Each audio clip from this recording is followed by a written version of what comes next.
जंगल में एक गरीब लेकिन मेहनती रानो चिड़िया अपने दो बच्चों के साथ एक टूटी फूटी डाल पर रहती थी। बारिश हो या धूप, रानो अपने बच्चों के लिए खाना लाने जाती थी। उसका सपना था एक दिन वो अपने लिए एक मिट्टी का 2 मंजिला घर बनाएगी। बच्चों, एक दिन हम भी अपने मिट्टी के घर की बालकनी में बैठकर हवा खाएंगे। ऊपर एक कमरा और नीचे रसोई। सच मम्मा, 2 मंजिला घर? हाँ, और छत पर तुलसी का पौधा भी लगाएंगे। रानो जब मिट्टी जमा करके घर बनाने लगी तो पास की डाल पर बैठी गोरी कोवी और हरियाली तोती उसकी मेहनत को देखकर फुसफुसाने लगी। अरे वाह, देखो तो अब रानो 2 मंजिला बंगला बनाएगी। कल तक जिसके पास छत नहीं थी, अब वो रसोई और बालकनी की बात कर रही है। और लाल तोता रोज आता है उससे मिलने। कुछ तो गड़बड़ है, जरूर कोई विदेशी मदद मिल रही होगी। हमसे तो कभी नमस्ते तक नहीं करती, बरी बनी घूमती है। पास ही बैठे कालू कौवा ने रानो का बनता हुआ देखा तो उसकी आंखों में जलन भर आई।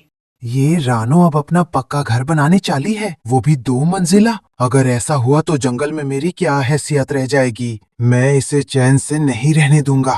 तभी मिट्टू तोता उड़ता हुआ कालू कौवे के पास आता है। क्यों कालू, किसी की मेहनत से जलन क्यों हो रही है? नहीं, मैं तो बस देख रहा था कि मिट्टी से 2 मंजिल घर कैसे बनता है। मेहनत तो करी है भाई, लेकिन तू भी तो करता कुछ। सारा दिन गली के खंभों पर बैठ के लोगों की छोड़ी हुई समोसे की पत्तियां चाटता है। अबे मैं रिसर्च करता हूँ, कौन सी गली में ज्यादा क्रिस्पी समोसे मिलते हैं, किस गार्डन में ज्यादा बर्ड ड्रॉप रोटी गिरती है। सब सर्वे करना पड़ता है यार। सर्वे नहीं बे, सर्वाइवल बोल। और वैसे भी तूने कल ही मोहल्ले के कबाड़ से बोलेरो का रियर व्यू मिरर चुरा लिया था। उसमें क्या दिख रहा था? अरे वो तो सेल्फी लेनी थी यार, सबको दिखाना है कि मैं भी स्मार्ट कौवा हूँ। बस तू जितना पैसा नहीं है। पैसा तो मेहनत से आता है कालू भाई। तूने कब आखिरी बार एक लकड़ी भी उठाई है अपने घोंसले के लिए? मेरा तो नेचर मिनिमलिस्ट है।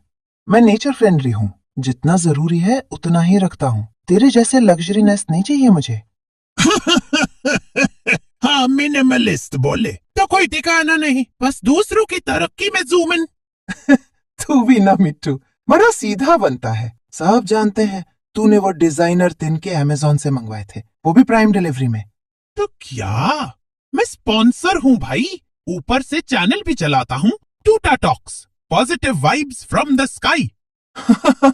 और एक दिन तू YouTube पे आकर बोलेगा, फ्रेंड्स, मैं पहले एक सिंपल टोटा था, फिर मैंने अपना ड्रीम नेस्ट बिल्ड किया। तो क्या करूं, मेरी ऑडियंस मुझसे इंस्पायर होती है। ऑडियंस तो मुझसे भी होती है, मैं तो अंडरग्राउंड इन्फ्लुएंसर हूँ।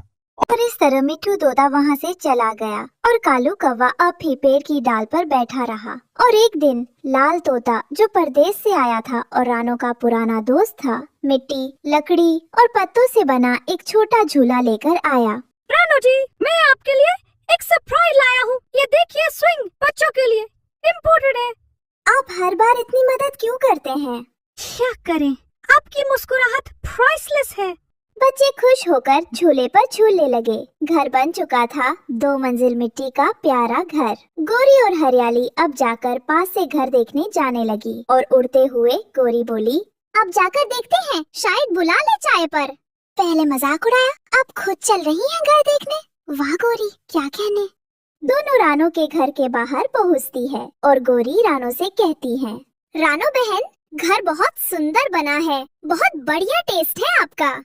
शुक्रिया, कभी आइए, चाय पिलाऊंगी तुलसी अदरक वाली। एक रात कालू कौवा चुपचाप रानो के घर के नीचे जाकर मिट्टी की दीवार को खोदने लगा ताकि घर गिर जाए। अब देखती हैं रानो, बंगला नहीं मलबा बनेगा तेरा घर। तभी मिट्टू तोता आ गया और चिल्लाया, कालू, तुम शर्म करो, किसी माँ के घर को क्यों तोड़ते हो? कालू डरकर भाग गया, लेकिन दीवार कमजोर हो गई थी। अगली सुबह बारिश आई और रानो के घर की एक दीवार गिर गई। बच्चे भीगने लगे। डरो मत बच्चों, घर टूट सकता है, माँ का प्यार नहीं। हेलो हेलो, ओह नो, ये क्या हुआ? ओह माय गॉड, दीवार डाउन हो गई। That's not fabulous. दीवार गिर गई लाल। अब पता नहीं कैसे फिर से बनाएंगे। अरे डोंट वरी यार, मैं हूँ ना। We will build it again, stronger, smarter, और इस बार अंबुजा सीमेंट से बनाएंगे।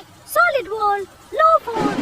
तभी मिट्ठू तोता भी रानो के टूटे घर के पास आता है और विदेशी तोते से कहता है, अरे मियाँ, तुम तो लग रहे हो टीवी का एड बना के आए हो। सीमेंट का ब्रांड एम्बेसडर बन जाओ। Hey, jealous not allowed। मैं तो बस हेल्प करने आया हूँ। वैसे तुम्हें देखकर लग रहा है कि तुम अभी तक देसी मिट्टी से ही चिपके हुए हो। कम से कम हम देसी हैं। रिलैक्स मिट्ठू, हम दोनों का मिशन सेम है, रानो का होम बनाना। लेकिन इस बार 2 floors with balcony, attached nest और automatic leaf door।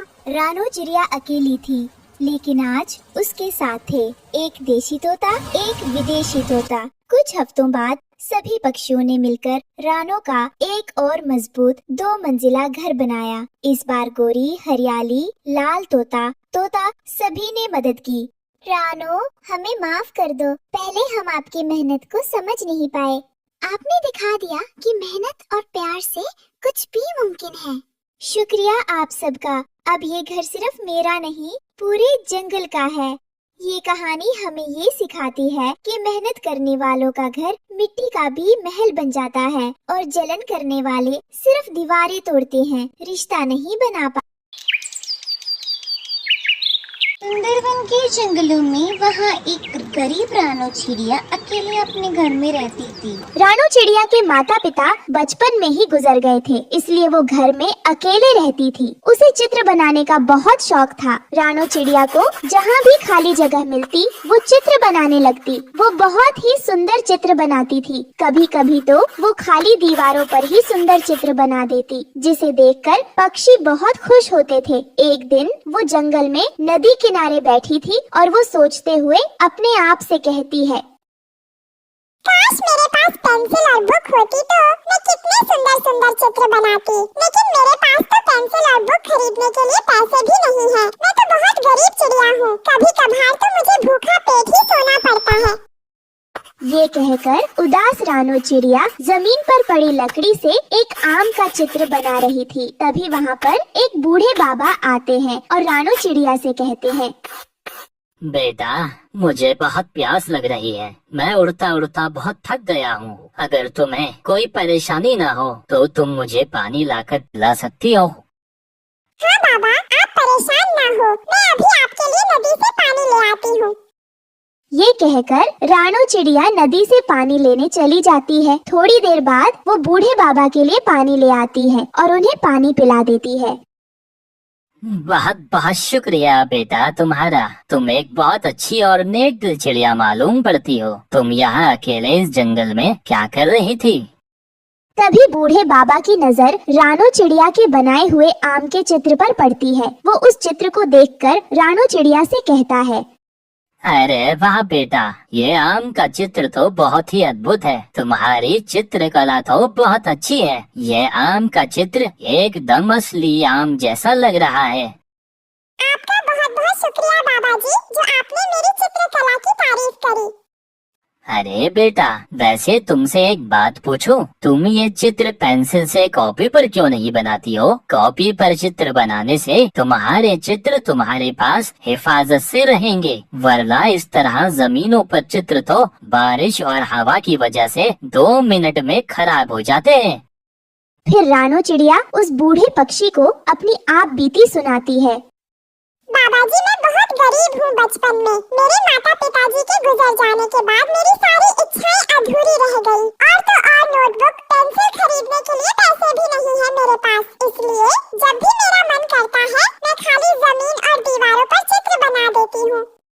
रानो चिड़िया की ये सब बातें सुनकर बूढ़ा पक्षी भावुक हो जाता है। वो रानो चिड़िया से कहता है, बेटा तुम परेशान मत हो। सुनो बेटा, मैं तुम्हें एक पेंसिल देता हूँ। यह कोई मामूली पेंसिल नहीं बल्कि ये एक जादुई पेंसिल है। तुम इस पेंसिल से जो चित्र बनाओगी वो चित्र असली में परिवर्तित हो जाएगा। और हाँ बेटा, एक बात ध्यान से सुनो, तुम इस पेंसिल को अपने स्वार्थ के लिए उपयोग मत करना, वरना ये पेंसिल जलकर भस्म हो जाएगी। तुम इस पेंसिल से केवल दूसरों की मदद करना और उनकी परेशानियों को दूर करना।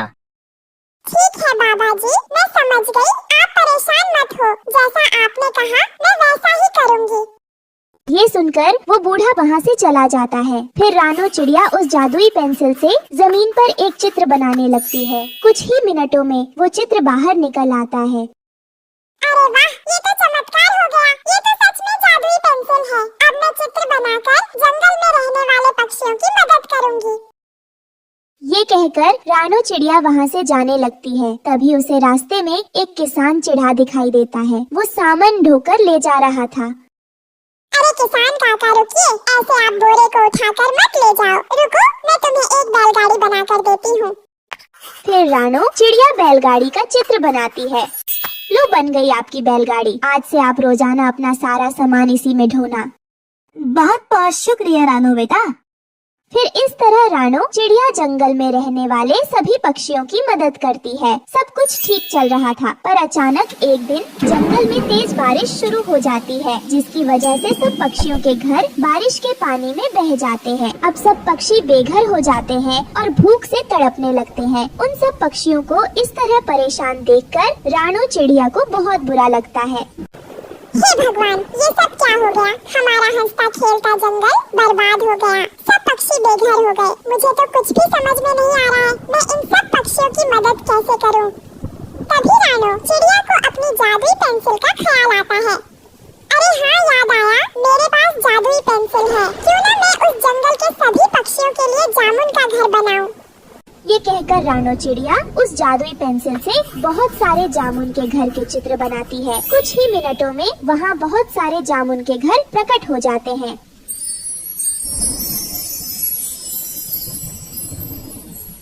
जिसे देखकर सब पक्षी बहुत खुश होते हैं।